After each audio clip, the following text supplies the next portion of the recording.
అయోధ్యలో రాజు దశరథుని యజ్ఞఫలితంగా దైవ ఆశీర్వాదంతో రాముడు జన్మించాడు. రాముడు తన 3 సహోదరులతో కలిసి పరాక్రమంగా పెరిగాడు. అర్థం చేసుకునే శక్తితో ధర్మాన్ని గ్రహించాడు. సీత స్వయంవరంలో రాముడు శివధనుసును విరిచి సీతను వివాహం చేసుకుండు. కైకేయి మాటల వల్ల రాముడు వనవాసానికి వెళ్ళాడు.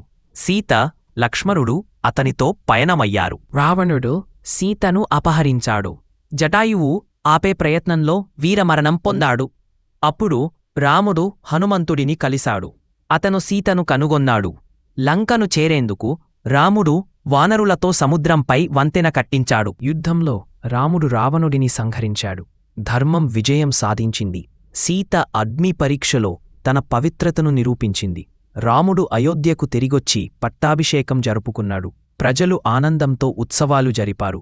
శ్రీరాముడు ధర్మాన్ని పాటించిన అవతార పురుషుడు. ఆయన జీవితం మనకు నైతిక మార్గాన్ని చూపిస్తుంది.